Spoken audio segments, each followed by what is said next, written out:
Everyone watching Ayana believed it. The beautiful new beginning, the second chance at love. When Saida walked into Tyrone's life, viewers exhaled. Finally, the woman who would bring peace to a man who had been through so much. A real partner. A real family. A happy ending that Tyrone and every loyal Ayana viewer had been waiting for. But everyone was wrong. What unfolded after that wedding was not a love story.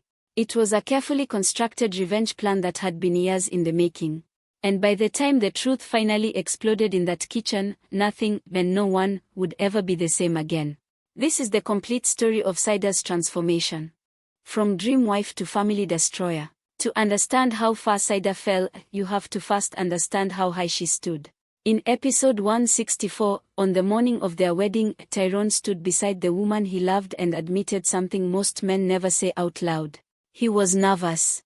Not the ordinary nervous of a man about to get married, but the deep, vulnerable nervous of someone who had been broken before and was terrified of breaking again. He told Saida directly, yes, he had loved Sabina. Yes, he had been married before. But this moment, this family they were building together, felt fundamentally different. Because Saida was not just his wife. She was the mother of his child. She was his redemption. And Saida, she looked him in the eyes with complete calm and said, I have no doubt that you will do all those things. No doubt at all. In that moment, she was everything. His anchor. His peace. The steady hand that would hold the family together while the storms raged around them. And storms were already coming. By episode 166, the wedding had barely ended before the cracks began to show, not in Saida herself, but in the world surrounding her. Robert and Annalisa were locked in a fierce argument about cancelling the double wedding ceremony over Killian's mysterious disappearance. The tension in the room was suffocating. And in the middle of that argument, Robert pointed directly at Saida's happiness as the reason they could not stop now. He snapped at Annalisa. If you want to cancel the wedding, do you know who will be hurt the most? Saida. Now is that what you really want? Saida was not even in the room. But her name carried the weight of everything. Her happiness had become the moral argument. Her dream had become the shield that Robert used to push through his own agenda. And right there, without knowing it, the viewer could see the truth hiding in plain sight. Saida's perfect wedding was not really hers. It was built on a foundation of other people's lies, other people's secrets, and other people's toxic games. Her dream was real. But the house it was built on was already crumbling. Episode 167 gave us one final glimpse of the Saida that viewers had fallen in love with. Outside the wedding venue, chaos had erupted inside the mansion. Robert suddenly announced he had to rush to the hospital for an emergency surgery. The celebration dissolved into logistics and tension. Tyrone offered to drive Annalisa home. She immediately stepped back and said, You don't have to do that, Tyrone. I can just take a cab and go home. Tyrone insisted. He called himself her chauffeur. Robert agreed, trusting Tyrone completely with the woman he loved. And Saida smiled, said goodbye, and walked away from the chaos. It was the last time we would see her walk away quietly. Everything changed in episode 170. Killian was dead. The household was drowning in grief. Annalisa had lost her child. Tyrone had been away, carrying the weight of a family torn apart by tragedy. And when he finally came home, Saida had decorated the house for a celebration. Not a funeral.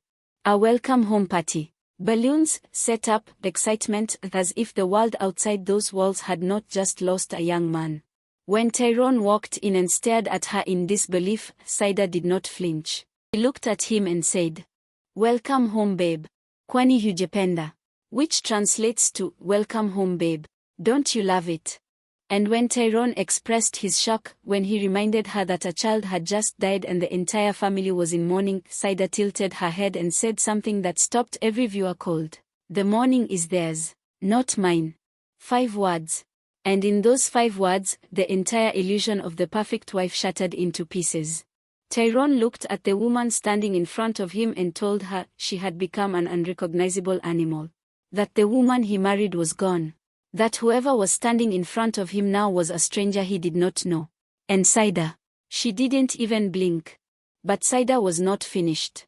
Later in the same episode, while Tyrone tried to prepare to visit Robert and Annalisa to pay his respects to a grieving family, Saida refused to get out of bed.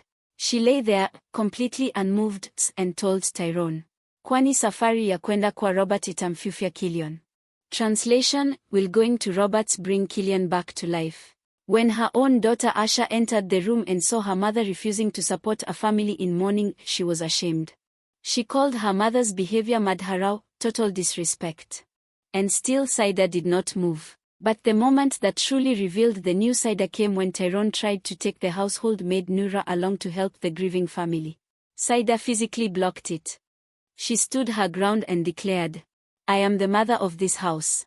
I am the one who brought her from Mombasa." She threatened to fire Noura permanently if she walked out that door. On the day of a boyfriend's funeral.